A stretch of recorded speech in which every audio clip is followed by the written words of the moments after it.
Romance at a glance. Romance at a glance. What you say now? Romance at a glance. Go ahead, girl. Well, we're super excited to have you and very, very thrilled that you came on the show because, you have been doing this for so long and your show is so crisp and so just like well run. And we were thrilled. It is. We listen to your audio. Shawnee's got a big audio background, comes from producing and music. And we really appreciate a crisp episode. Thank you. This week's episode and last week's episode were recorded while construction was going on between my house and my neighbor's house. And so there's landscapers as guest appearances walking back and forth with a backhoe. So it is not so crisp this week and last. So I really appreciate that compliment. Well, that was an anomaly, not a rule. Well, thank you. And we're excited, that you're here to talk about, how did you guys pronounce her name? I said Xeni. Is that what you guys were saying? Okay. Xeni. That's what I was saying. Because then I was like, is it supposed to be like Chenny? Am I supposed to be getting crazy with this? It's just Zeni. I don't know why I would have thought you guys, but I did. So it's Xeni by Rebekah Weatherspoon.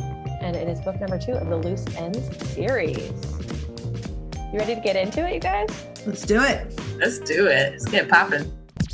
So the reason I chose this one, Sarah, is because Shawnee only listens to audiobooks. And Rafe, which is book 1 in this series, does not have an audiobook yet. And so I was like, okay, well, we'll do book number 2. And then she also says it can be a standalone. And I didn't feel like I missed out not having read book 1 at all. No, me neither. Did you read book 1 before this one? Nope. Okay, we didn't either. And we were really excited. We had been trying to get her into one of our seasons because we hear her name a lot in the indie space, in Black authors, Black romance. And so we were really excited to dive into one of her books. And I must say that I loved this cover. If I had seen this in a bookstore, I would have been very happy to pull up. She had the glasses pointed down. She looked very beautiful and sad. The colors with the little circles popping around her. I enjoyed that cover. It's luscious, isn't it? Mm-hmm. It is. It really is. She got her little Afro puff. Yeah. Shawnee, is this what you imagined her to be when you listened to the story, though? Because this is not what I imagined her to look like at all. Honestly, I was looking at the cover most of the time I was listening. Sometimes I start daydreaming while I stare at. Don't ask me why I do this, but I stare at Audible, and because I get to the book and then I start daydreaming, and I'll literally have that cover sitting in front of my face for the whole time I'm listening. So I the cover actually did become what she looked like. But it was definitely an interesting listen. I love the narrator of this book, Anthony Ferguson. I mean, he did all the things for me that needed to be done in this book. Sarah's raising a fist in the air. I particularly love when I'm listening to audiobooks in the car, and this is obviously not what I'm going to listen to with my children in the car. My favorite is when I'm listening to an audiobook and I'm driving and Google interrupts at the perfect moment. And then she said, turn right at the exit.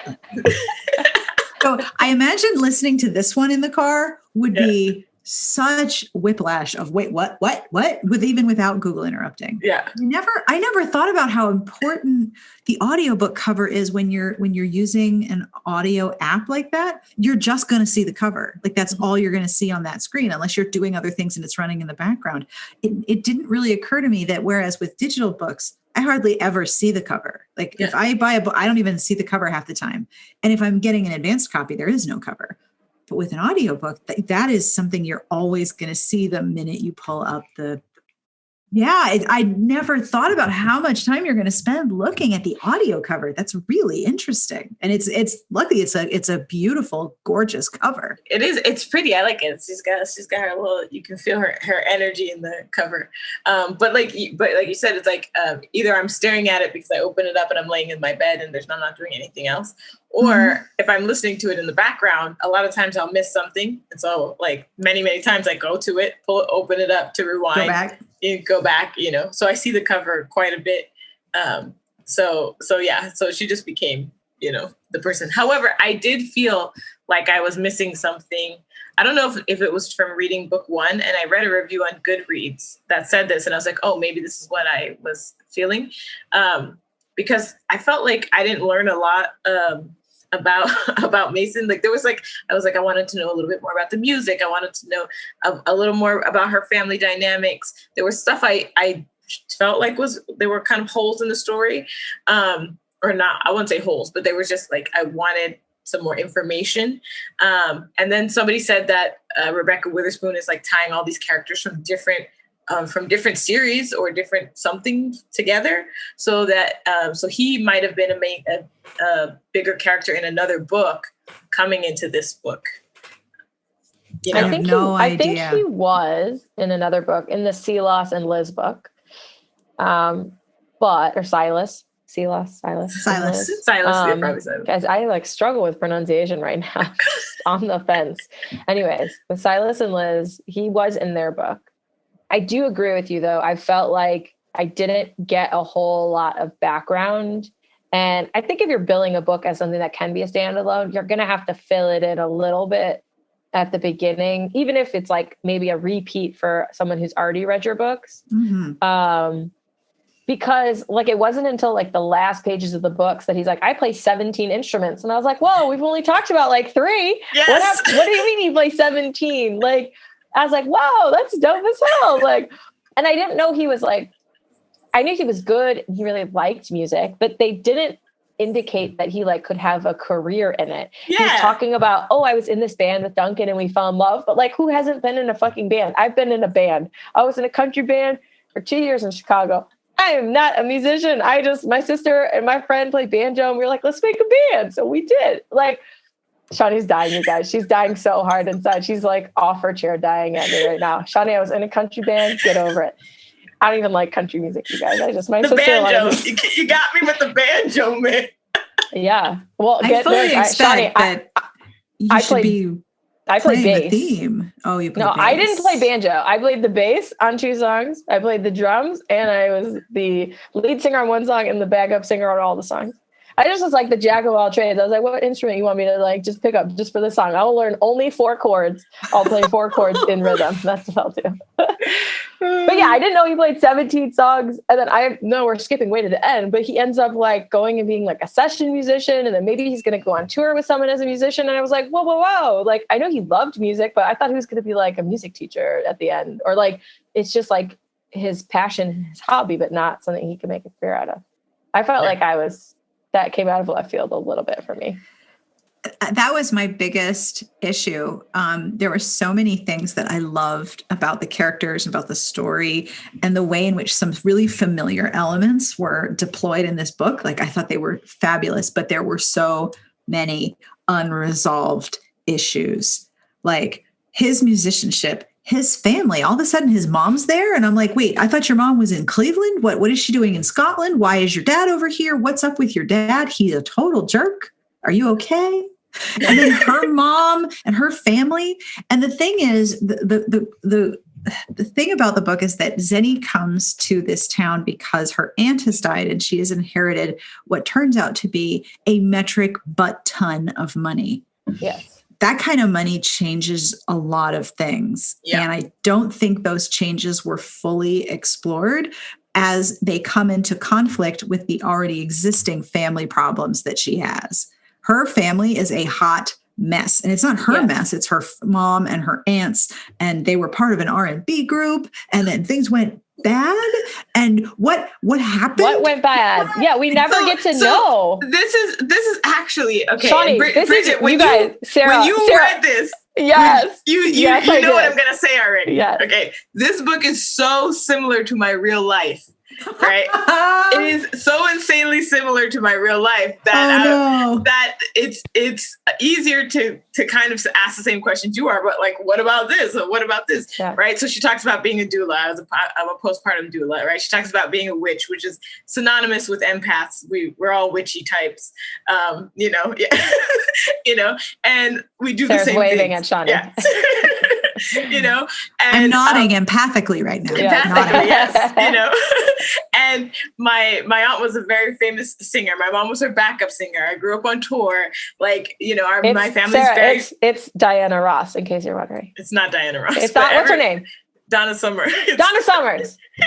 I always get it wrong in my mind. It's Donna Summers, okay. Sarah. Donna Summers, yeah. Time the hell out. Your aunt was Donna Summers? Yeah. Yes. Holy crap.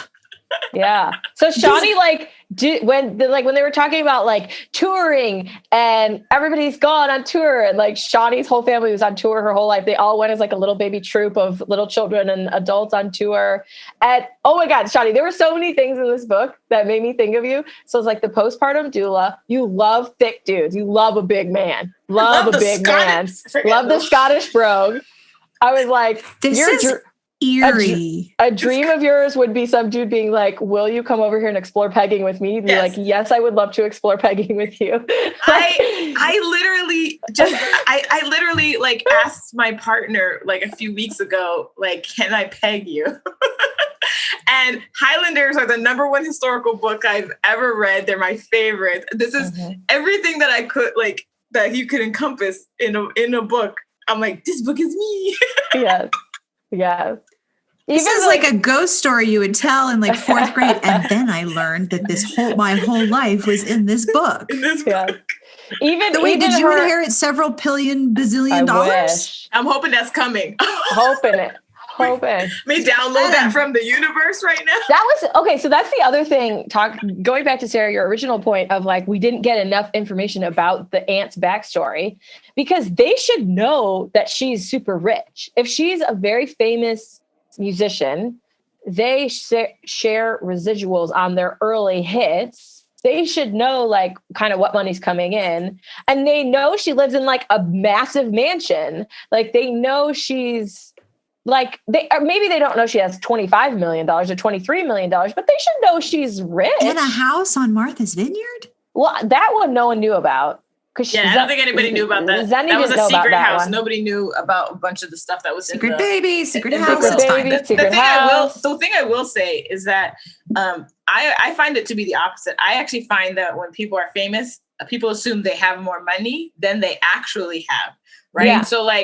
So I just know, my aunt's early stuff, she didn't own any of that music. So like Giorgio Moroder and those people made all the money on that early stuff. She had a big legal fight about that. So she was like broke as shit. And like one of the most massive, people like being like Beyonce and having no money, so the finances, I feel like you never know what anyone's finances are. So it does make sense to me that she could be as rich as she was and nobody know it. She could have made real estate investments and nobody knew, and she was keeping it tight.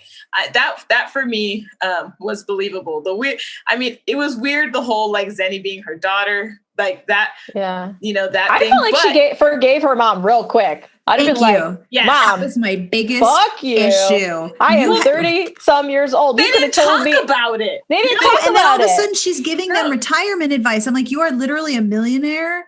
What are you doing? You need an attorney, and you need a financial advisor, and you need some people to help protect you from they never worked it out. And I feel like her mother in the story got forgiveness that she did not earn. I agree.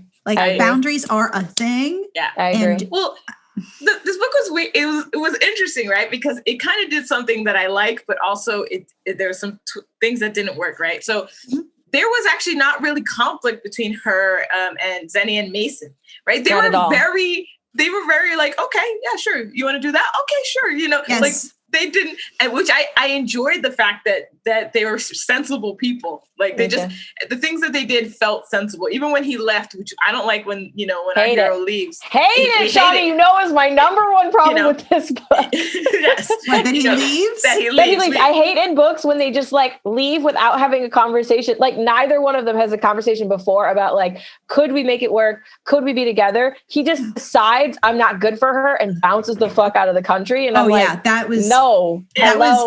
It was not consistent with his character, because he was very open and forthright about other things as well. I completely she pegged agree. him.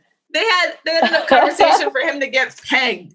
That to me, there was an order of sex toys purchased along with like a half pound of Skittles based on the detail of their conversations. Yes, which I did wish that there was a little bit more conversation about the pegging and the butt plug, because when she pegged him and then he flipped her around and he's going to use the butt plug on her, but they never really talked about that. He didn't tell her about that. He didn't tell her about it. And she has a moment of trepidation in that process, and then she decides to go with it. But I kind of wish there had been a moment of more talking about or be like, this one's for you. This one's, because I thought it was going to be for him to like get ready for the pegging. Yeah. That's what I thought originally. So like we always talk like, you can have sex with somebody and you don't need to ask for consent every time once you guys have the vibe of each other, when you're going at it, but when you go to the butt, when you move from the front to the back, we need a new conversation. Like we need a new agreement, you know what I'm saying? Yes. And I didn't feel like there was any sort of agreement there. And she was kind of like, and he's kind of like, he has trust me in the eyes. I mean, I felt like they didn't really do a good job of Their sexual relationship was so great because it was like they wanted to bang, so they did. Yeah. Like, why not? Go ahead. I like that. I'm lonely. They were very open, and I love that they were their honest, like authentic selves with them. The conflict between them was our marriage is temporary and you're only in town temporarily and you're not going to stay here in this big old house that you've inherited. Don't know why, but apparently not.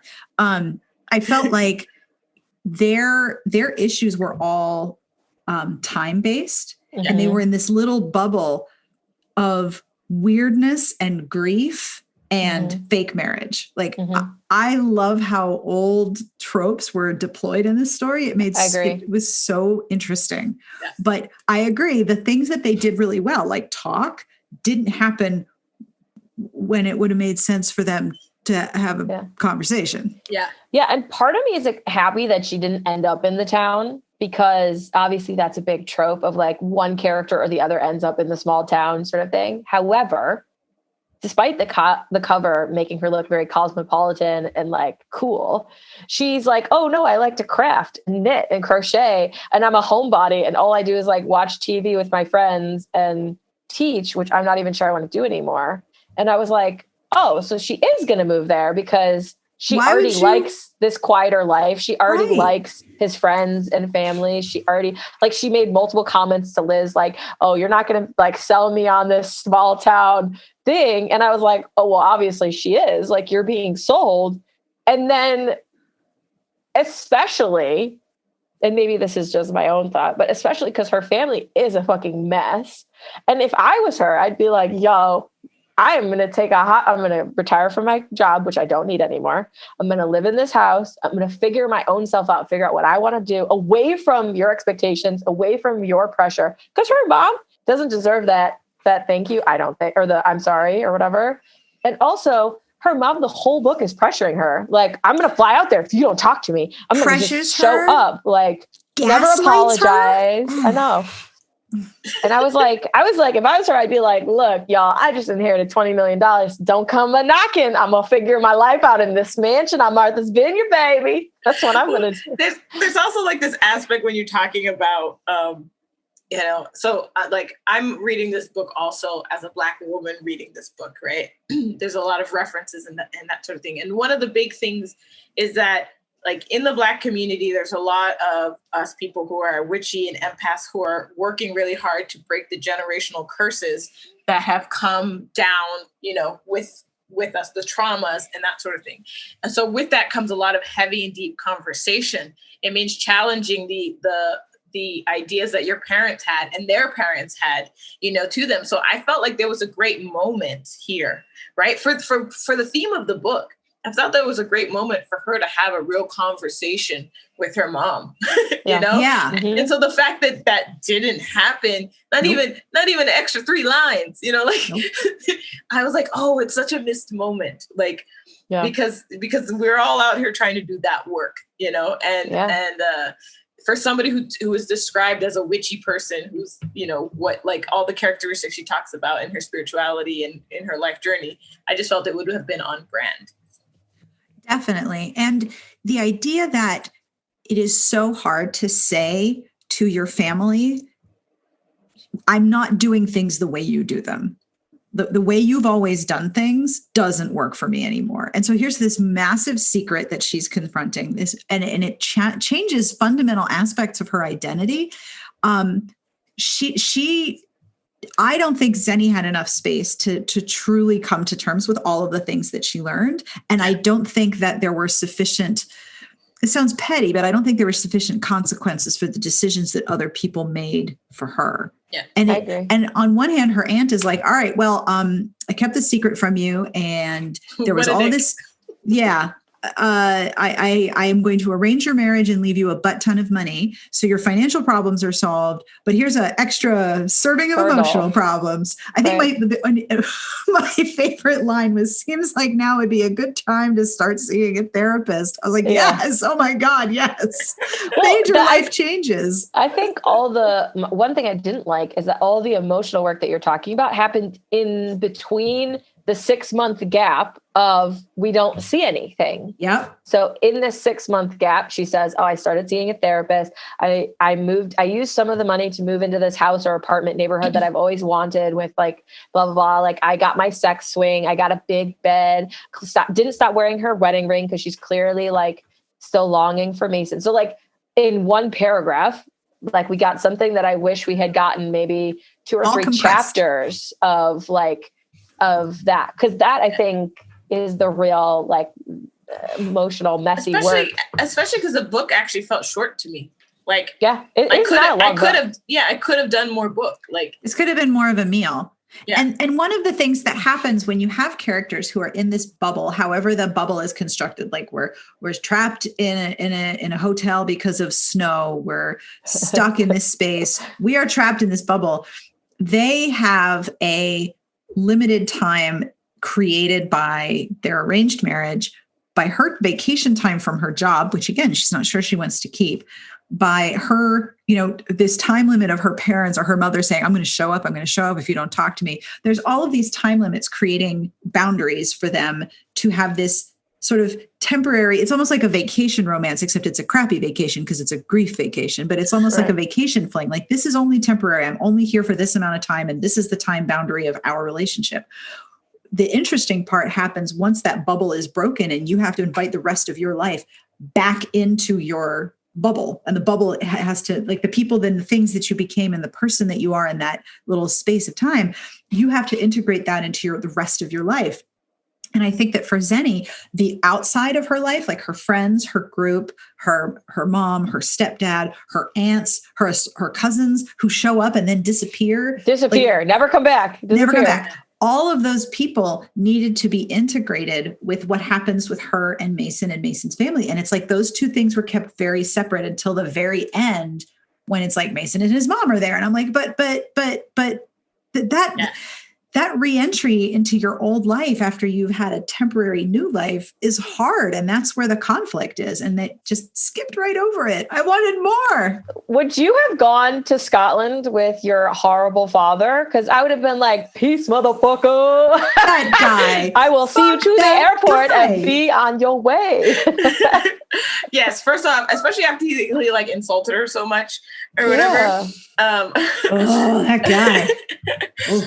But like there was another boundary issue for me too, and I don't know, it was just a thing that I noticed, right? Which is that when he actually talks to her mom on the phone, when Mason talks to the mom on the phone, for me, I was cringing when I was reading this, and he was trying like explaining himself and trying to be like, very respectful and be like, well, she got this $23 million. And I was like, I don't think she's told anybody in her family how much money, because she didn't want the hassle. And then the thing was, all the cousins were coming forward being like, well, if she left you more money, then you have to split it with us. Or like they mentioned that or whatever. And I was like, whoa. But then never was mentioned again. But yeah. That was never brought up again at the end. Like there was no mention of like, oh, well, now I'm estranged from several cousins because they are trying to come after this money. Like it reminded me of those people who win the lottery and then all of a sudden they have no friends and family. They just have people that want money from them. And then they're broke in like 6 months. And I'm like, No, you need, like I said, you need an advisor and you need an attorney and you need some boundaries. Both of these people need boundaries. Yeah. Bigger boundaries, especially Xeni. Oh, and the what was it? The town recorder, Deborah. Deborah's a witch and she's having a bad day. Like, was that going to be a thing? Yeah, I didn't understand what was happening. I think that I'm like, was that a joke? I was like thinking she was joking about it, and like I did too. Know. I didn't expect like the wedding that she was like, oh, it happened. Deborah was the woman who worked at the county recording office and who ended up marrying them. And she is like the worst marriage official ever, and just like rushes through everything and like takes all the fun out of it. And then they see her later and Xeni makes a comment saying I think she's a witch and she just had a bad day and she knows she's like storing her energy up. But I thought she was like joking with Mason because he was like being polite to her. And so she was kind of playing off that, but I don't know. Like, what was that? What was that character? What happened there? Like, there were so many potential things that could have happened. And I'm like, but there's already so much going on. Yeah. Well, it just seems like if you're introducing characters, there's got to be a real reason that they're there. And so I think what we're feeling is that lack. Like, why did you even bother introducing us? You know, when you're dating somebody, but they ain't for real, you don't bring them home to introduce them to your parents. You know what I mean? Like, it's like that. Yeah. These are characters that didn't need to be introduced to us, or they needed to play double duty. Take one character and have them do the work of 3 of those characters that we didn't need. Yes. Or just have her marry them and they like never see her again. Like, oh, she was, like she's like at the county recorder. Oh, it was a thing of convenience. She shows up and you're like, oh, I didn't want that. But he saves it. I thought the way he saved because she was clearly upset. And so when he goes to kiss her, he like makes it a kiss. He like lifts her off her feet and he like licks in her mouth until she kisses him back and he feels her like happiness again. And I thought that was a very, very sweet moment for them as a couple, and for him especially, to recognize her distress and to want to fix it want to help her. He is empathic too in a lot of ways. But I agree. Deborah didn't need to be she could have just been gone forever after that. Like, she didn't need to show up again. And she was Sable's friend, but she was horrible, but she was okay. Yeah. And she was very mercurial as a character. I could never really get a read on what was her role in the story. Yeah. And I thought the Mrs. Chen and then Bess, I like diversity in books. I'm happy that they represented multiple cultures and things like that. But the fact that there are multiple cultures in a small town, because all too often in romance, a small town is incredibly white, which is incredibly alarming and scary. Yeah. Because as a friend of mine who lives, I went to college in South Carolina and I went to a women's college. So a lot of my friends from college still live there. And as a friend of mine, I sent her a book and she's like, listen, Sarah, I love this book, but everybody in the small town is white. And if that's true, there's good reasons and really horrible reasons why that has continued, and no good reasons allow that to continue. And I was like, oh, you're right. Yeah. And I think that was a strength of the book. I also think, to the point of multiple characters, it's like we had just gotten to know Bess, but then we learned nothing else about her. But then we got to know Mrs. Chen, and I liked the idea of her sitting with one of her aunt/mom's old friends and hearing all the shenanigans she's been up to for the last 20 years and filling out that picture of her life that she didn't get access to. I thought was a great scene. Like, I felt like I was getting it a little piecemeal, which I guess is maybe how you would get it in real life. But as a reader, I found that a little challenging. And the idea that there were people who were important in Sable's life who knew her after, like I was talking about before with the compartmentalized bubbles of your life, like all of these people knew Sable away from her family, away from her sisters, and away from her career. And I mean, clearly she made some very wise investments because she has a ton of money. Was there a line in there about how she had taken the rights to some of the songs and not shared them or something? She bought the rights out. So that's right. Thank you. Yeah. So from whatever company owned the rights to the sisters' music, she bought all those rights. So then the other sisters weren't receiving any royalties or whatever from her. She like paid them out for it or something like that.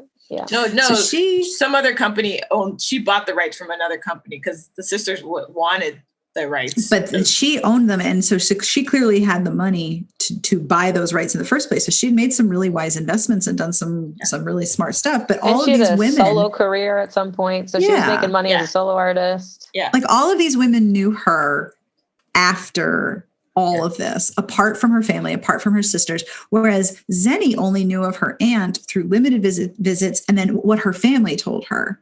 And so she hears these women who are telling her about her aunt who selfish and didn't care and like left them and right. And then here are all these women in this town who are like, oh my goodness, we got up to some things. We did some stuff. We broke into places. There was this whole person that Xeni didn't get to know. And I love the moments of grief and how real and powerful they felt.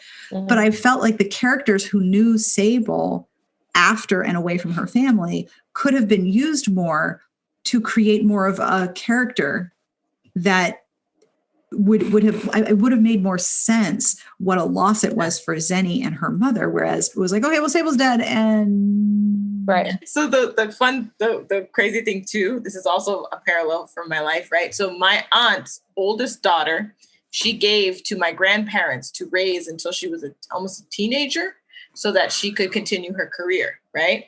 And then at a certain point, she got remarried and came back to pick her up. Have you met Rebekah Weatherspoon? Like sitting next to you? Never met this woman, I swear to God.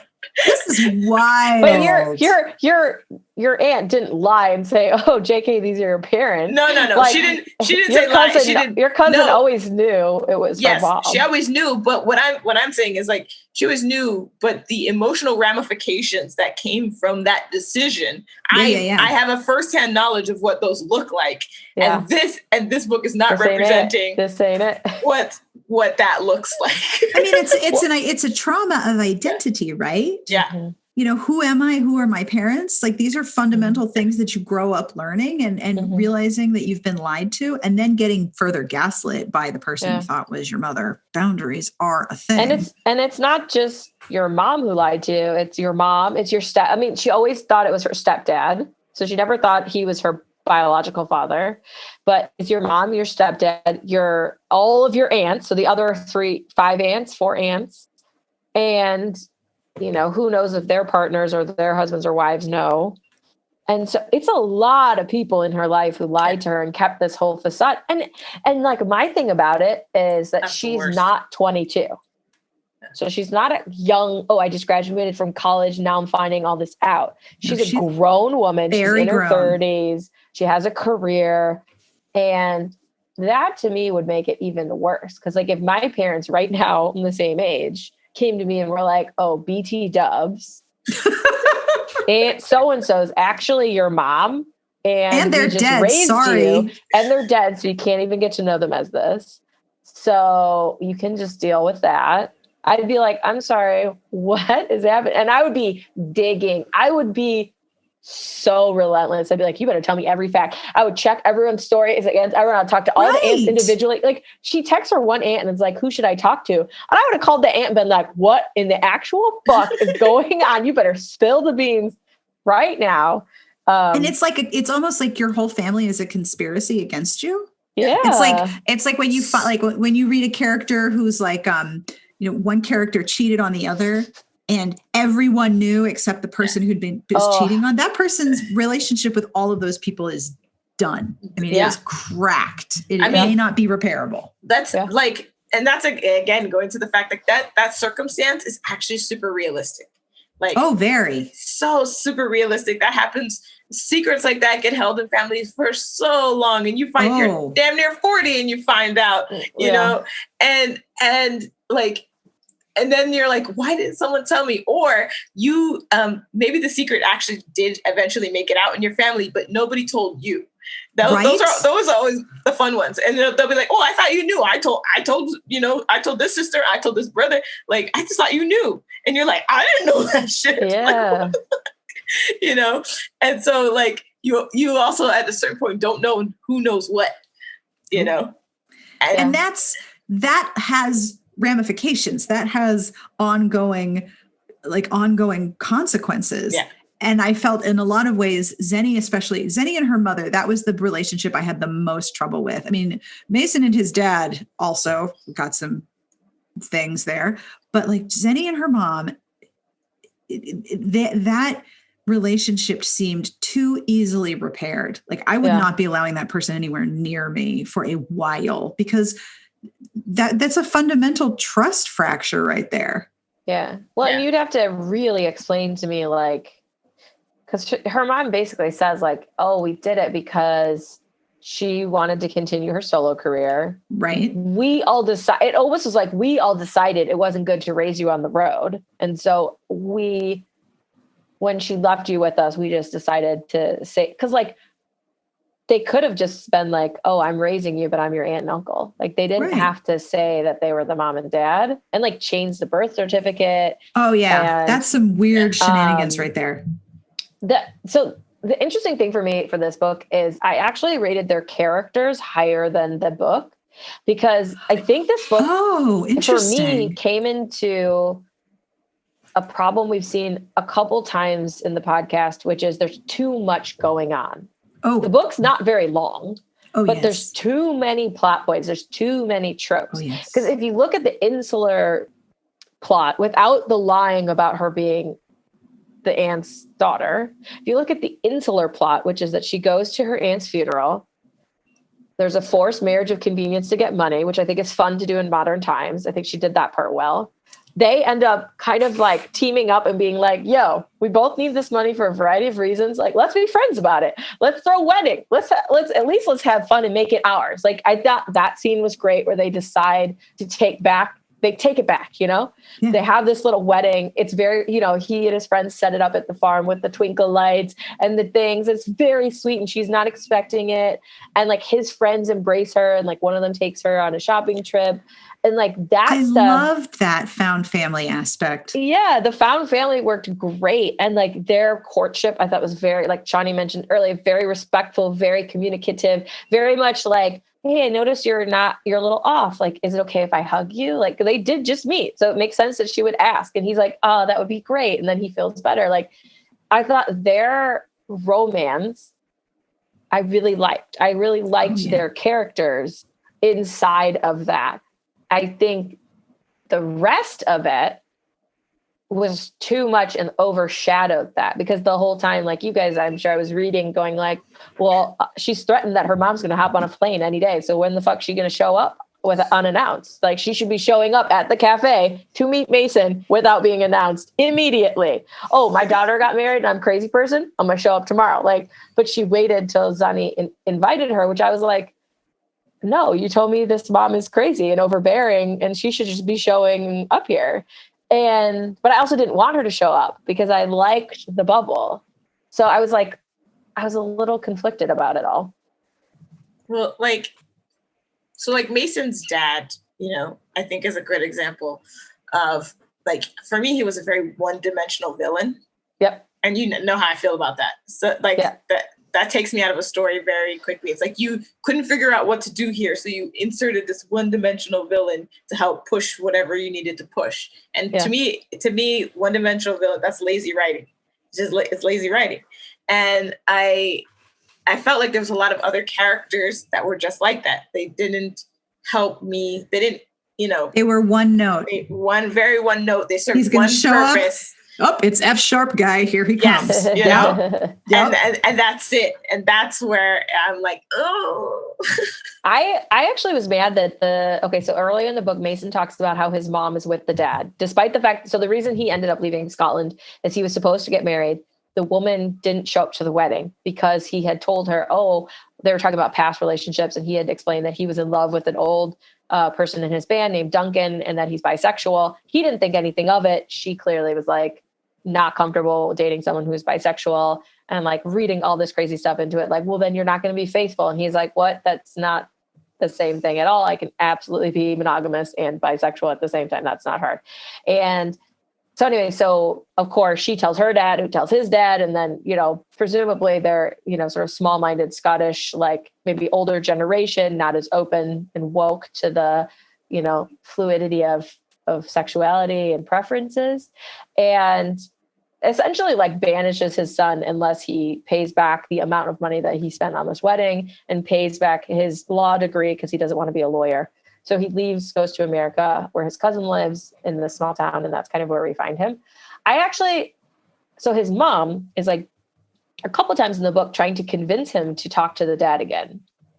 And so I thought, the mom, like that was going to be the dimension of the dad, was like, he's not a good dad. He's clearly a bigot, but he loves his wife. She loves him. And so, but he just is not good at this one thing. You know what I mean? Because that for me is like, a lot of people are like that. Their wife loves them. They love their wife, but they just can't like either give that affection to the next generation, or they can't get over prejudices or whatever the case. And they push their children away. And everyone's like, well, why would you stay with him? And it's like, the wife's like, no, like we love each other. It's just like, and she's like working on it because she wants the kid to come back.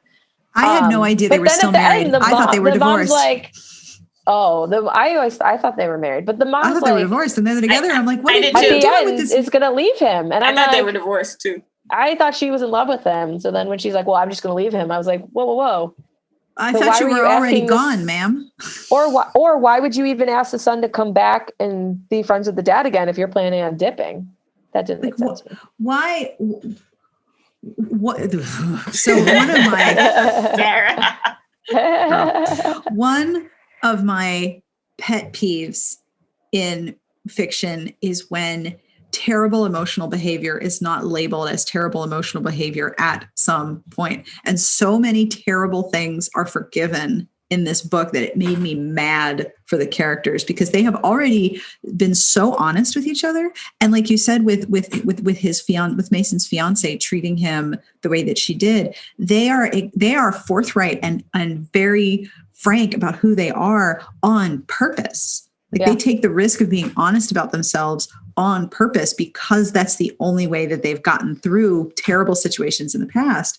And I'm like, why are you even giving these people who are so cruel to you the time of day? Like, why?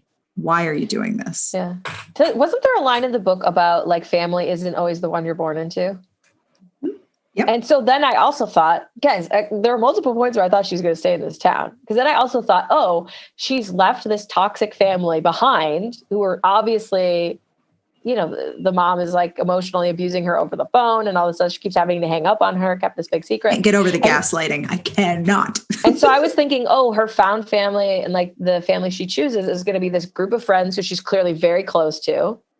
And not enough of the new friends family either. In this town. And I was like, oh, that, and like how to balance like, oh, but I want to be with my friends, but I also like want to be in this new place. I thought was going to end up being like the, you know, the conflict, last quarter conflict of the book. I was surprised, you guys. Let's take a quick break. We'll come back. We'll keep talking. Hello, best friends. Thank you for being loyal listeners of Romance at a Glance. We're so happy to have you.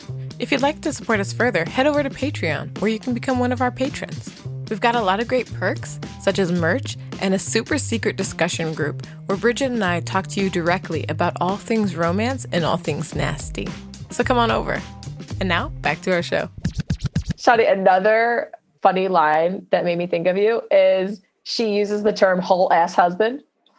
So Shawnee's the first person I've ever heard who says the word, yeah, well, he was your whole husband. And I was like, as opposed to like my half husband. Of course, he's a whole husband. Like, how'd you say whole husband? She's like, you gotta say the right this your context. Whole child. This your whole husband. You better snatch that whole husband back up. Like, well, it's like, I don't know how to explain how it's used, but it's kind of like, you know, oh, she got to go home. She got a whole ass husband. Yeah, like, she got a whole, that's what she said. You got a whole ass husband at home. And I was like, yes, it's not a half a husband. There's a whole one. And in the book, she says something like, you are not hiding a whole ass husband from me. And I was like, oh, that's so funny. Shawty would say that shit to me. If I tried to get secret married, she'd be like, you're not hiding a whole ass husband from me. You better bring him out. That was another thing about this book. Like she's a homebody. She doesn't go out. Like, why? Maybe this could very much be me with my head somewhere up my butt. But like, why would you live in a place that has a very high cost of living if you're not going to go out? Well, I can answer this because I too am a homebody who lives in Los Angeles. Please tell me, because she lives by her family. So the main draw for her is that's where her friends and family live there. So that's the main draw. And that's the main draw for her to go back as well. She has this very solid group of friends and her family is there. It was the friend group. Yep, you're totally right. I blanked on that part.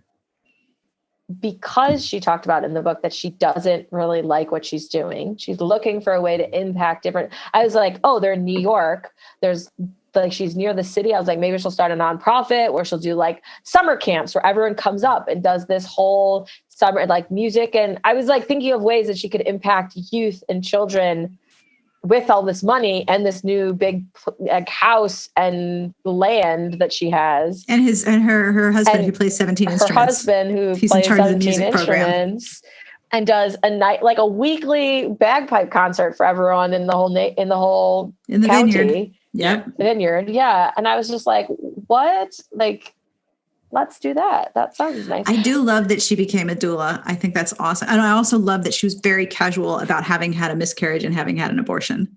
Yes. I loved that it was just sort of like, yep, that's part of my life. Yes. I thought that was interesting. I wanted to talk to you guys about that because at the first time she mentions it, she says she had 2 pregnancies. None of them made it to the 3rd trimester, which didn't really obviously spell out like what happened. And then she says that she got pregnant with her old partner who refused to ever use condoms. And I was like, dump that mofo.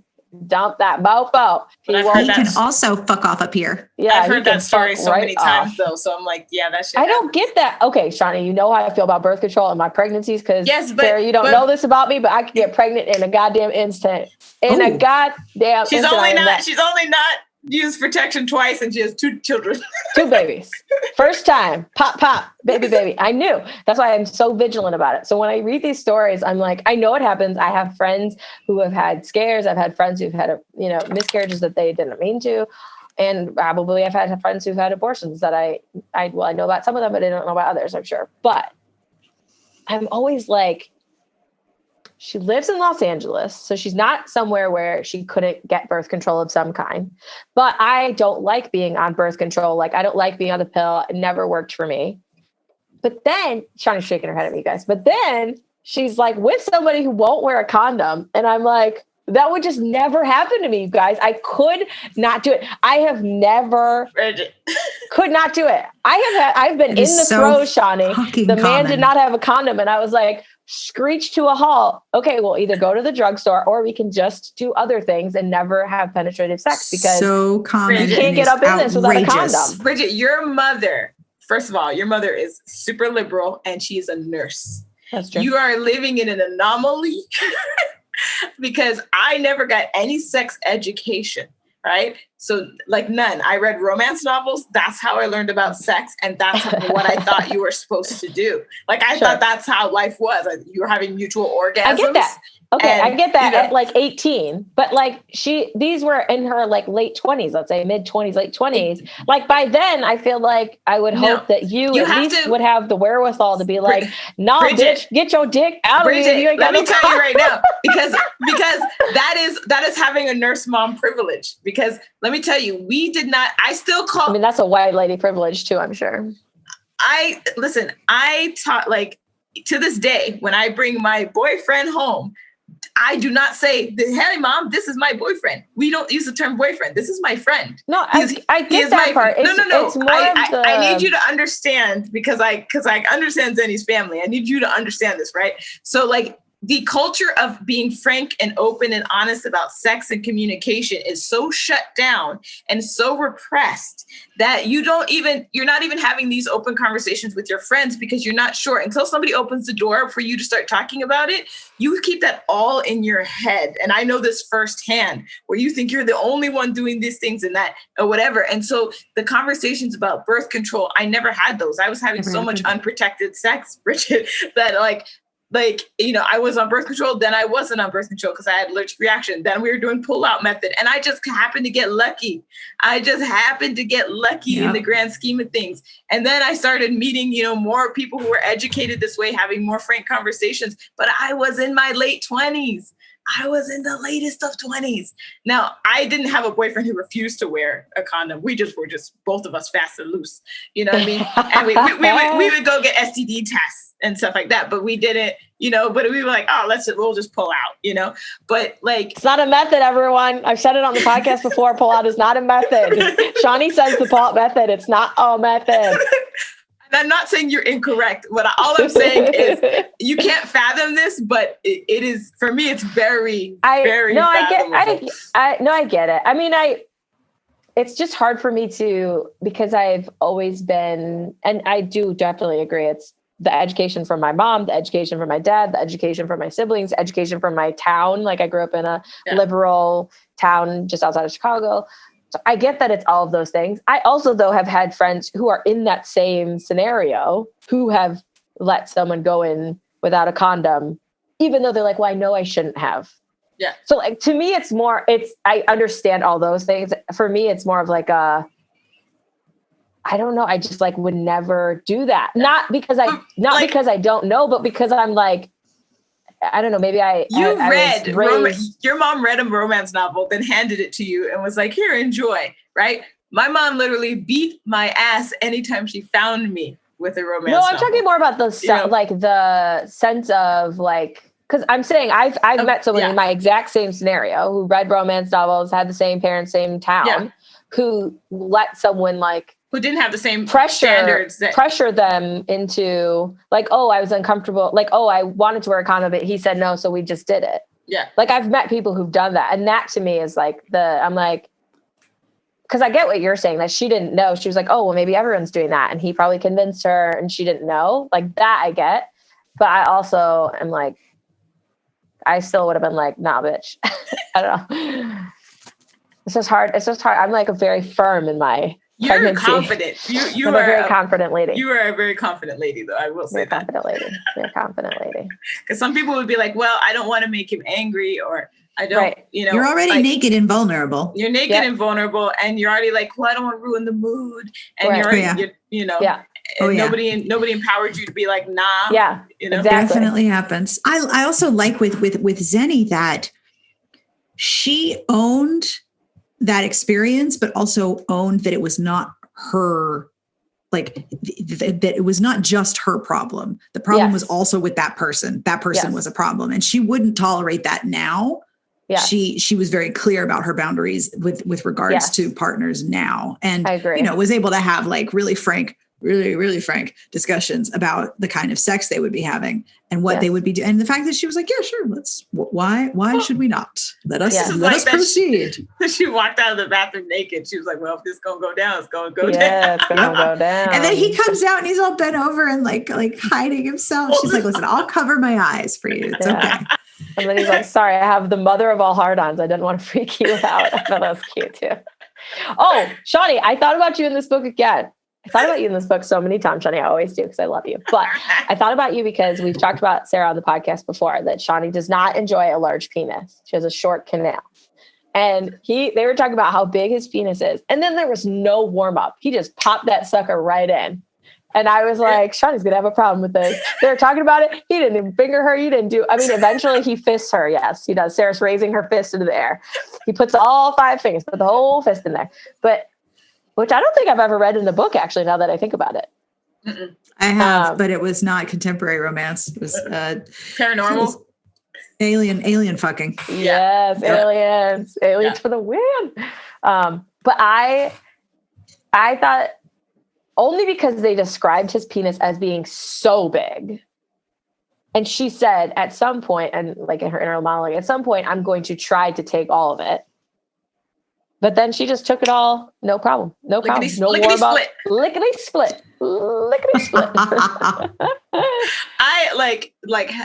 I having a partner with a large shebang, right? I was such a new thing that I had to have the most uncomfortable conversation with my mom. Because we don't talk about sex, but I had decided that I was going to start uncomfortably talking to her about sex. And so she was like, no, I don't want to have this conversation. I mean, literally freaked out. She's like, I don't want. And I was like, Mom, we're going to have this conversation because if you let me ask somebody on the street, they're not going to give me the good advice you will. And that's literally the only reason why she had the conversation. And now it's funny because now we talk about poly, we talk about everything. But when I say it took 10 years of wearing this woman down, it took 10 years. It's a really hard thing to unlearn, right? Yeah. I can't talk about this. I can't think about this. I can't discuss this. Like, it's really hard to unlearn that messaging. It's unprogramming. It's like coming out of a cult. Yes, that's the perfect word. You're so right. You're so right. The cult of chastity curiosity is you are so right. It is deprogramming. And what were you talking about? Big penises. Oh, big penises. Talking to your mom about a big penis. How could big penises just fall out of your mouth? I know. And I was like, Mom, I need to know, like, I am dealing with a big penis that it doesn't fit. I don't know how to get it in. I don't know what to do. And she was just like, oh, I could just see her cringing. And I was like, Mom, I need your help here. You got to tell me. And she goes very begrudgingly. She's like, some guys don't get to put the whole thing in. That was her advice to me about the big penis. Good advice. She's like, sometimes they only get to put half of it in. That's it. That's really good advice, though, because what she's saying is you look after you first. His pleasure and comfort is not the most important thing in this equation. Yeah. Good for her. And also, sometimes it's just not going to fit, and that's okay. I had to learn tantric breathing. That was literally what had to happen. And there was no such thing as a quickie. Let me tell you, that didn't exist. That's why I was thinking about you, because I knew about this experience you had. And I was like, I know Shawnee's reading this like bullshit. Bullshit. You better warm it up. Or at least talk about like pushing, like how it took a long time for him to get all the way in, like to ease. Nobody ever talks about knocking at the door. And I can't be the only woman. I've actually never talked to anybody about this ever. Actually, this is the first moment. This is just something I always say, and I say to my partner, which is like sex for me is not like, oh, the penis is here, now it's in. Like you have to knock, knockity knock, and my pussy goes, who is it? Someone there? Oh, I see you out the window, and plays coy for a while before any kind of penetration can happen, and like I never hear anybody talk about that in romance novels or anything else. I don't know if my vagina is different than other people's. You have vulvodynia? I don't know. Nobody's ever told me anything. But my neighbor just told me recently that she had to do the same thing. She's like, oh, I have a condition called something. And so my vagina doesn't open like that. And I was like, what? Now I have to look it up because I'm sure I'm using the wrong word. Because if so, you might be diagnosing me on air now. On air. You've heard it here first, you guys. And why? Because I've never had this conversation with anybody. I've never said, hey, have you ever talked to your gynecologist about this?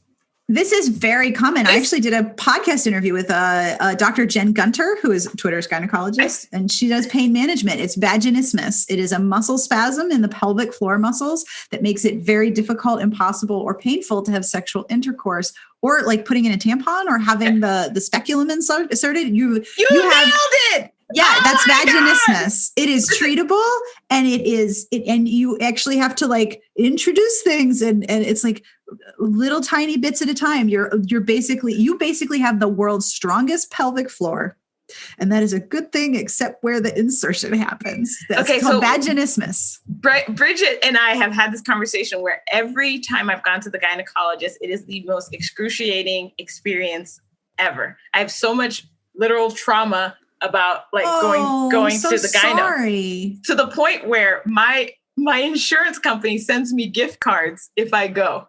They're like, we will send you a Target gift card if you go get your PAP exam. Oh gosh. Can you see if a person in your practice specializes in vagina? It's very common. It is so common. I'm going to ask now, because then if it's something that I can do something about, then I won't be terrified to go to my gyno. And if it helps, I did an interview with Dr. Jen Gunter, who wrote a book called Come As You Are. Yeah. No, that's Emily Nagoski's book. Emily Nagoski's Come As You Are. Jen Gunter wrote the Vagina Bible. Forgive my brain for being mixed up. It's Friday. My brain is a tired place. So the Vagina Bible has a lot about vaginismus, but she is not only a gynecologist, but she also does pain management. And she was telling me in the interview that I remember her saying that vaginismus and vulvodynia. So vulvodynia is incredible pain in your vagina, especially with insertion. So a lot of times vaginismus and vulvodynia, I think I'm saying that right, go together. But she said that's her bread and butter in terms of gynecological pain management. It's so common, but until you know the name for it, you can't really say, here's the situation. I'm really sorry your gynecologist has not been more sensitive, though, because they should know this is a thing that happens to so many women. I'm 36 years old, and I'm today years old learning this. I'm glad I could help. Thank you. If you look up the podcast episode with Jen Gunter, I can send you a link to it. If you look at the transcript and then Control F bread and butter, she talks about pain management and vaginismus, but there is treatment. There is a whole society. I am certain there's a Facebook group or 30. There is so many people who deal with this problem. Oh yeah. I mean, I'm an information junkie. So as soon as we get off this podcast, I'm going to be like, vaginismus. Yeah. But I mean, even just having in this book where she mentions that she's had an abortion and she's mentioned that she had a shitty boyfriend and they label it shitty. Like that's what I'm talking about. When you talk about these things, it helps. That's one of the reasons why I love romance. I also really liked talking about the abortion is I really liked that their happily ever after wasn't kids. So many romances are like, we fell in love. I love you. Epilogue. We got married. We got a kid. The epilogue. Popped one out. And I am very happy that didn't happen because I think would have felt very wrong for both characters. I like that a lot. And I also like that she wanted to help people have babies, but she didn't want to have babies herself. Yeah. It's not like she's anti-child. She's just choosing not to have them. Yes. That is me. And one of the final lines of the book was, plus they were too busy fucking all over the house to let an infant interrupt the fun. And I was like, that's Shawnee too. I tell you that all the time. I hear you. Shawnee, you can't just be fucking people all over your house when you got babies. How can I be tied up, get my kink BDSM on and then have this little toddler coming out like, mommy.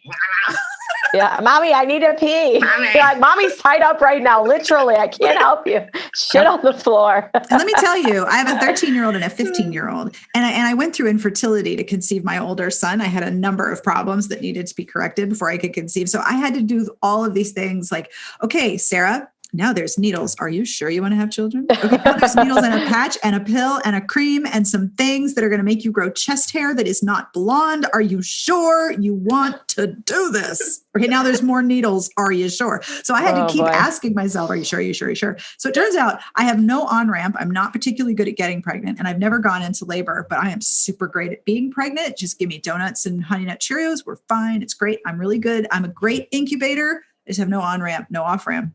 Did you have to? I had a C-section. Did you have C-section? I had one of each. Yep. I had a traditional delivery and a C-section. Yep. I have had the full experience. Me too. I've done it all. Except going into labor. I don't know how to do that. I didn't either. Sarah. So, twinsies. First of all, I think this is kind of fucked up. So you guys are bonding over this, like, the twinsies or whatever. You're like, I've never gone into labor. You're like, I've never gone into labor. And I was like, oh, I had a fibroid. And I went into preterm labor every month. That's the only thing. Oh, jeez. Well, it's funny. So Sarah, I have a question. Did you ever have cramps when you were going through your periods as like a pre-having babies? Oh, yeah. Okay, so one of my theories, which is now debunked because you just said this, but I was like, I wonder if it's because like I never had cramps. I had friends who had cramps. They would like go home for days. Like, my period never really bothered me. Aside from that, like, it's not fun to clean up blood every month. But aside from that, I was like, it just is what it is. They got worse after I had children. I can tell you that. Mine got a little worse after children too. But I was like, maybe that's why my body never got it together, never went into labor, because my body's like never practiced, I never even had like Braxton Hicks. My body was just like, I'll keep this baby in here for life. Oh yeah. I had to be induced both times. And my older son was 2 weeks late. He's like, listen, it's quiet. Everyone's leaving me alone. I get my meals on demand. It's on demand. It's warm. I'm not leaving. This is great. I tell him that now, and he's like, "Oh my God, Mom! Oh my God! Stop embarrassing me." But I'm telling you, even when they're teenagers, it's hard too. And you're all quarantined together. It's hard to find any kind of alone time. There's not so much. You know what I find difficult is the scheduling of like when you have sex. Me and my husband were very much morning sex people. So we wake up in the morning, you start to cuddle, start to have sex before work, go on, shower, do your day, do your life. We were not nighttime, very rarely, because at the end of the day, we were tired. We're sleeping. I'm also the bedtime commander. I everyone has bedtime. We're going to sleep. Yeah. Sleep time. Yeah. Sleep is totally. important. I'd be like, it's sleep time. We might cuddle, we might kiss. Occasionally it might happen, but for the most time, mornings. But now we're never together in bed in the mornings. And it has been a struggle to like actively be like, okay, I know we're tired, but we're not going to be awake at the same time. These kids are going to get out of bed when they get out of bed. So we better get it in now. Whenever I see my neighbors' kids playing outside and they're younger, and the weather's starting to get colder. So we have this thing here on the East Coast and the South. It's called winter. I know you don't have this thing, but we have this thing. It's cold as balls. What do you mean? It's 65 degrees right now. Yeah. I know you're all dying over there, right? Oh my gosh. One time I was in Miami and it was 55 degrees. And I was like, why does everyone have the same beige 1965 winter coat on? Like, why does everyone have the same coat? What is there a convention? Like what? I'm like, no, it's 55 in Miami. They have one winter coat and they wear it once every 10 years when it gets that cold. Yeah. So I understand you're all freaking out because it's 65. It's like 50 here.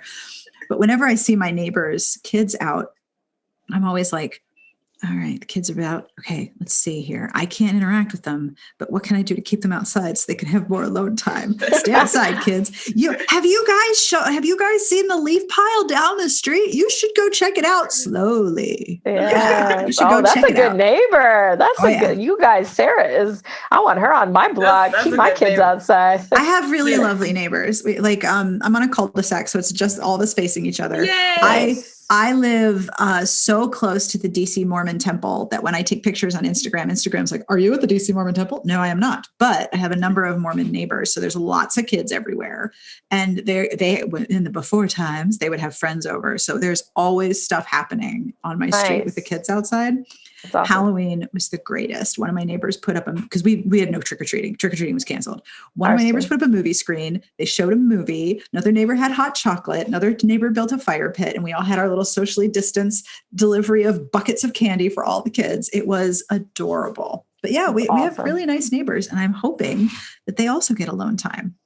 I love that. Everyone needs alone time. My mom used to, but we were a lot of kids. I will say that. She used to say, go outside and play. And we all kind of knew where we needed to stay. We knew our boundaries and we all had bikes and stuff like that. But she would say, go outside and play. Whoever comes in the house has to clean. Like if she's like, if I see you in the house. That's brilliant. Then you will be doing chores. So you did not until this, and you had to be back at the doorstep when the street lights came on. And she would put food out. All my neighbors this. She put lunch out on the stoop or whatever. and I think one time somebody set foot inside and she's like, okay, now you stay inside all day and you're going to clean with me. And nobody ever stepped foot back inside ever again when she said that. You might stand at the door because, you might be like, mama, I need a Band-Aid, mama, or whatever.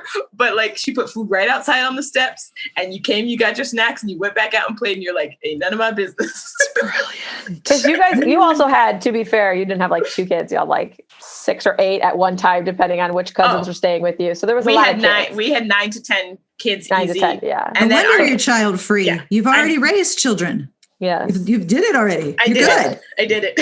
Yeah, you're fine. Oh yeah. I feel like I'm going to be that mom, Shawnee, because that's what I did. I just realized as you're telling that story, that was me yesterday. So Kira, my 3-year-old, refused to nap. I told her, if you refuse to nap, then after nap, there's going to be no Paw Patrol. It's going to be no, I told her she gets to play 10 minutes of video games on my computer occasionally. I said, we're not going to do that. I said, we're going to go outside in the backyard. We're going to work. And she's like, what if I want to go inside? And I said, no, you will not be able to do that. So she didn't nap. So we went outside and she was not allowed to play music on the phone. There's no music, no nothing, no games. I didn't play with her. I didn't even talk to her. I was just like, you're on your own. You have to stay in the backyard while I'm shoveling mulch because I'm redoing my backyard. I was like, I will be doing wheelbarrows of mulch. You must stay in vision and inside this yard with a lock gate. And you cannot go back inside. I had to pee. I said, you can pee in the grass. You don't need to go inside for that. And she was so mad. She's so mad. I want to go inside. And I said, well, next time you don't want to nap, you better think about this day. You go learn. You go learn the day, kiddo. We're not doing no naps for the rest of our lives. I can tell you that much. You guys, sometimes I'm a mean mom. All right, let's get to our ratings. We've discussed a lot of the story points.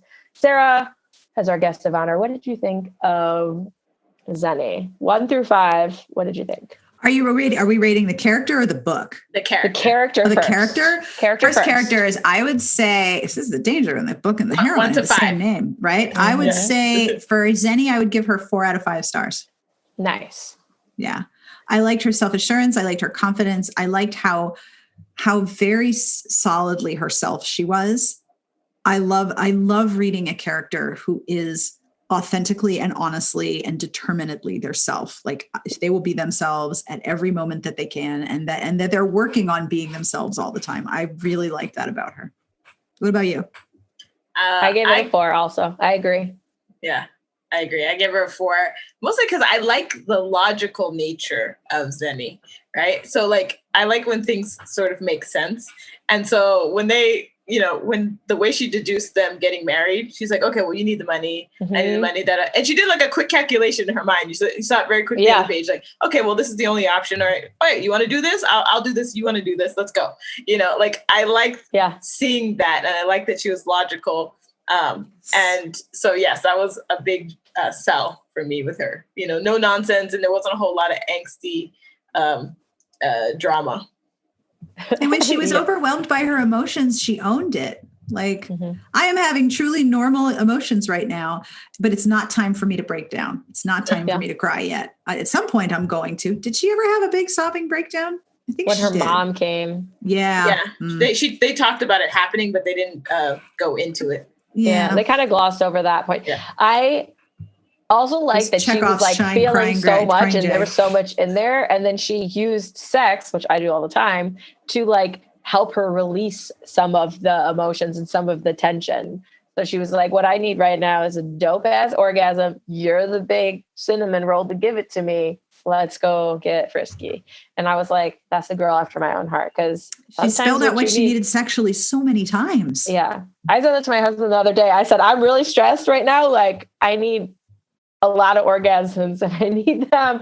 I know we have children running away. I can't do it right this second. I said, but it needs to happen very soon. I need a very intense sexual session because I was like, there's too much. I'm like, it's too much. And I don't know how to get it out if I don't I have a little help. And he was like, okay, I hear you. And I was like, okay, good. Get on board the train. So there was a line in the book that I liked about this. Where she decides she needs sex and whatever. And so she goes to him and she tells him, okay, this is what's going to happen. And he stops her and he's like, you didn't ask me what kind of husband I am, Yeah. And she's like, okay, well, what kind of husband are you? He's like, cruel, impatient, very demanding. If I want you to come, darling, you're going to come. And I was like, oof, buddy. Ooh. Sounds great. let me pray to baby Jesus real quick. Thank you, baby Jesus. Thank you, baby Jesus. That is what we need. Okay, so Shani, what did you give Mason as your rating? I also gave him a 4. I just like them, like them themselves in what you're talking about, their bubble, right? That worked for me. Scenes together were so good. Yeah. Mm-hmm.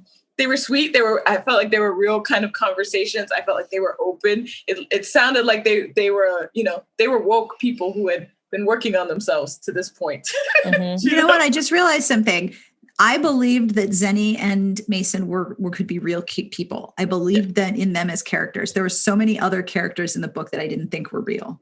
Yeah. They were real. I agree. Yeah. Her mom wasn't real. His dad wasn't real. His friends were real. Some of the people in the town were not real. They just were so inconsistent and so unfilled in. But Xeni and Mason, I believe, were real. Yeah. Mm-hmm.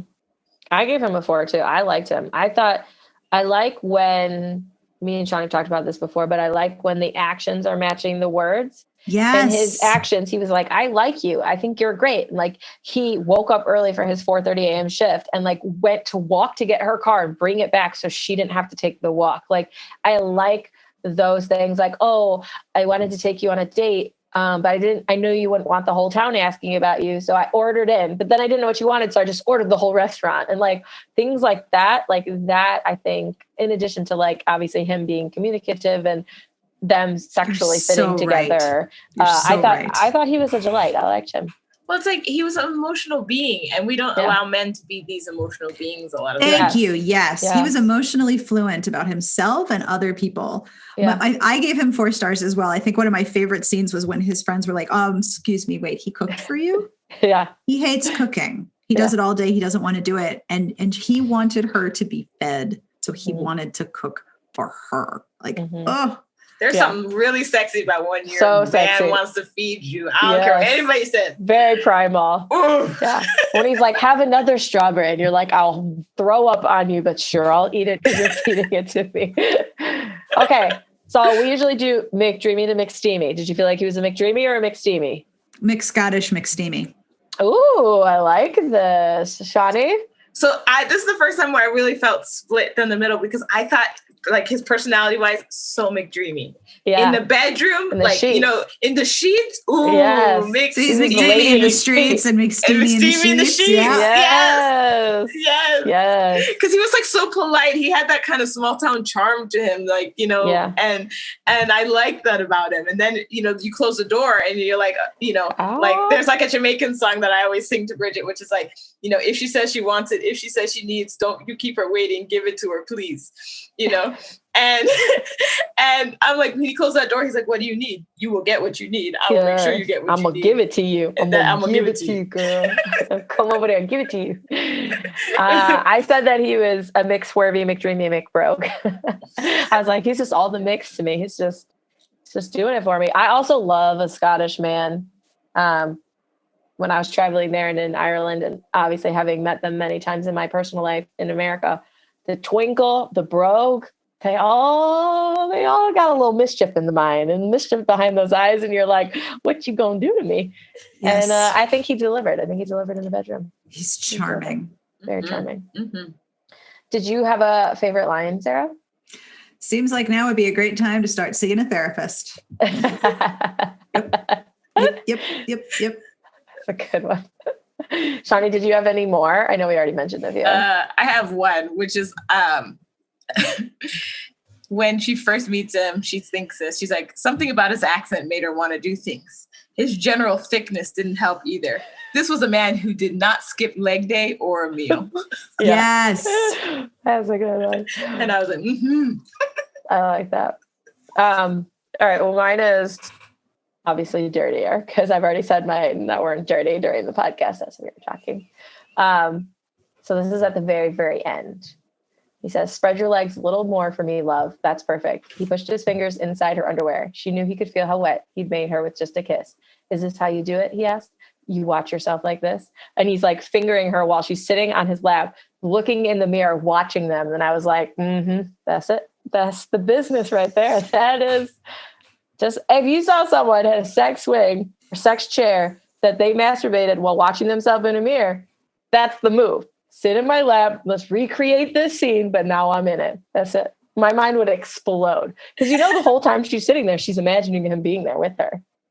I would lose my mind. Yeah. I'd lose my mind. Well, I think Rebekah Weatherspoon is really good at crafting the images of her sexual play. And that's the key for me. You have to give me the image. So you can talk all that they're doing the whole time, but if you don't create just a very visceral, pretty picture right off the, then you're not, I'm going to skip the sex scene. And that always makes me sad. Yeah.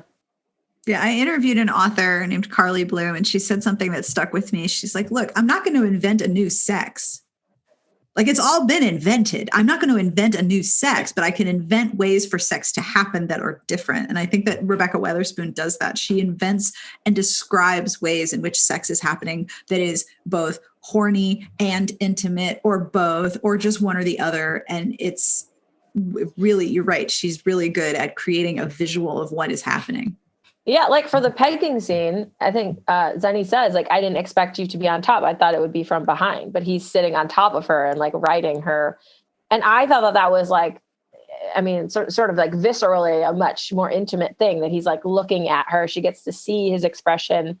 Obviously she gets to like, he comes on her, and like, that's a very visceral sort of thing for them to do together. I was down for that. I was like, ooh, this is a nice twist. I think when one of the things you always hear is like the girl she's on top and she takes back her power riding on top, or whatever. And you don't just literally imagine a man doing the exact same thing. It's just not in your paradigm, know? So for me, I was like, yes. And there's nothing new in romance. So every time someone can give you something new or a new twist on something, you're like, that book sticks with you because you're like, that's the first time I've heard that.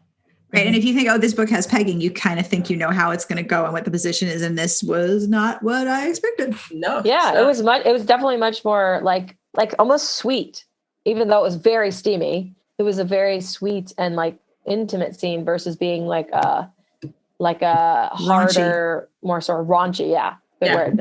More raunchy scene. Yeah. Cause I get that more like a lot of male ones that I read or menages, they kind of come hard at that. You know, and this was very sweet. Sarah, what was your favorite review?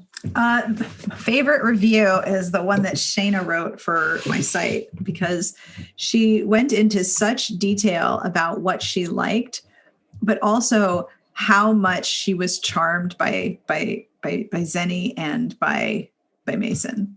So I didn't write it, I edited it, but I love that review. What about you? All right. So my favorite review is from Perfectly Amber B.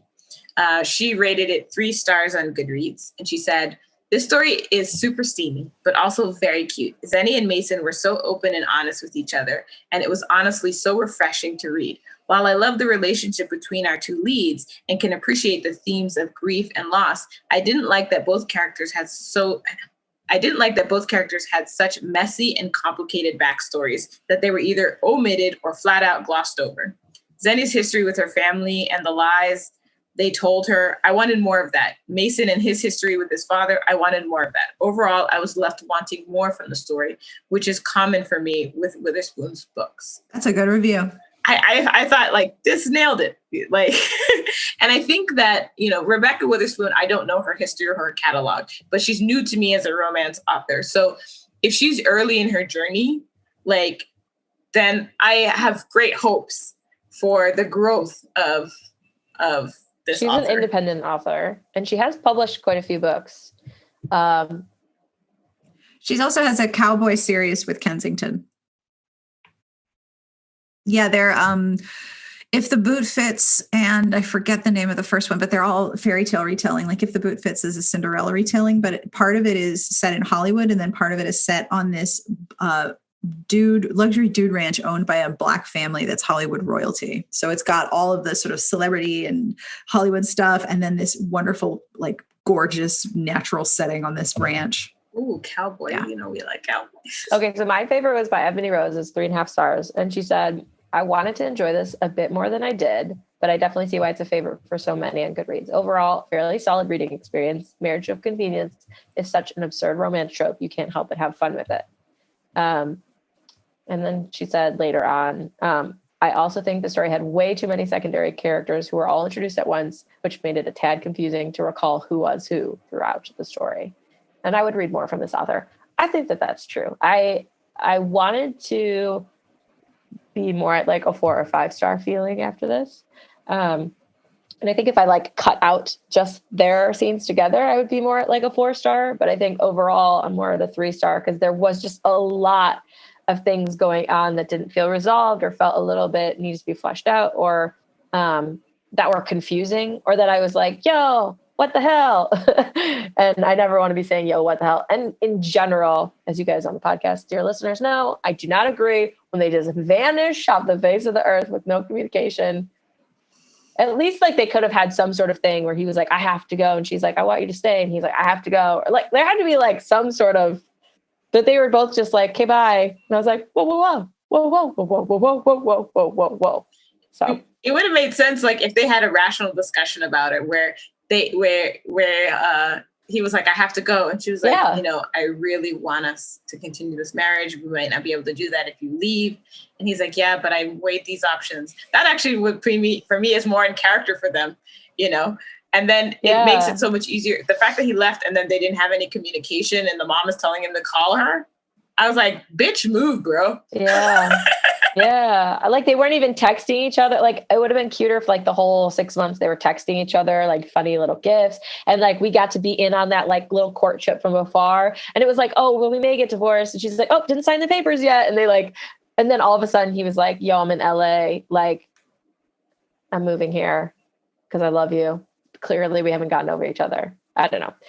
Anyways, Sarah, what did you think? What was your final rating of the book? 3.5 stars for all of the reasons you just described. I really loved the characters. I loved their relationship, and I loved who they were in that little intimate bubble in the beginning.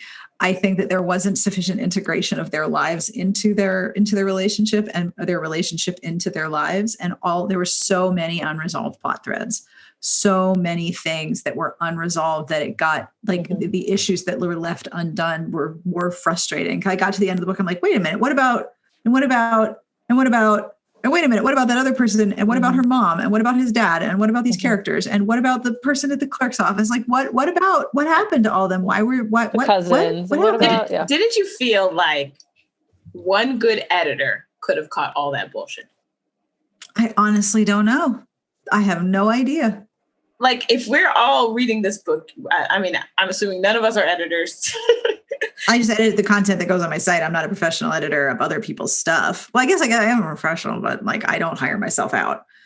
But we are just readers reading this, and we all came to the same conclusions. And the reviews that you quoted say the same thing. And Shayna's review is like, my problem was with Joyce, with Xeni's mom. Like, she did not earn the forgiveness that she got, and she did not earn the access that she had. And she didn't need to earn it in the book. Like, they didn't have to resolve their issue in the book. They could have come to a very small conclusion of where they were going to start their journey. You know what I mean? So it didn't need to be wrapped up.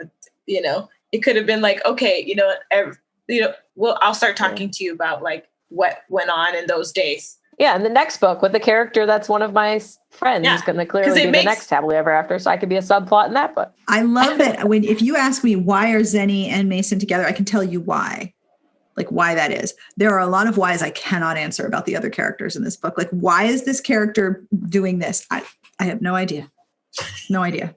Couldn't tell you. I always wonder about this because, coming from a background of like post-production. So like my whole job for years and still is like people send me stuff and I don't want to say rip it apart in a mean way, but I rip it apart and I show them like, this doesn't work. This is not matching. Something's going on here. Like, you need to fix this part. You need to plug a hole. Do you have other footage? Like, what can you sub in here to? I don't think Mason has any other holes that he could plug in this book, though. I think he's ticked all those boxes. Yeah, no, not anymore. Yeah. He's topped off. But I wonder, it's hard to, I always tell people when they send me stuff, especially if they're friends, not in a work. If it's work and you're paying me, my notes are going to be 20 pages long. Even if I love what you're doing, they're going to be long. But if it's a friend, I'm always like, do you want me to be professional? Professional? Do you want me to be a friend who's giving you honest opinions? Do you want me to just be a friend? Like, at what level do you want my opinion? Because I've had friends who are like, no, I want your honest opinion, and you give it. And then they're like, that was mean. And I'm like, it's not mean. It's just like, you wanted me to know how to make it good or better. And that's how I think. You don't have to take my advice. That's just my advice. And I wonder, like, it must be harder with a novel that feels like your baby to find those people who are willing to be like brutally honest and say like, hey, I don't understand this whole section. Like, I don't know anything about the process for the behind the scenes for this book. I do know that there are wonderful editors that are working very hard to improve books like this. And I also know that just editing reviews, it's hard to see the thing. It's hard to say to somebody sometimes, even in a professional setting, the thing you think you said is not the thing you said. And here are the things that you've actually said. And here's why there's a disconnect here. And it's hard. It's hard work. I feel like when you've been living with characters in your mind, like I remember being a kid and writing all that fan fiction, and I would have this character, Ben, and I knew his entire life history. And when I'm writing on the page, it's super vague because I know who Ben is. You know what I mean? So if somebody else comes on and like, I don't really know who Ben is. I'm like, what do you mean? It's Ben. Yep. Well, Sarah, this has been so much fun. We're so excited because you are like such a big fish in this podcasting romance book niche. And we're so pleased that you came on. And also like so fun talking to you and just hearing the way you think about books. I really appreciate it. Thank you for having me on. It has been an absolute joy. I really appreciate it. Thanks for listening. Subscribe to our channel to get new episodes, clips, and more. And click here to watch our previous reviews and author interviews.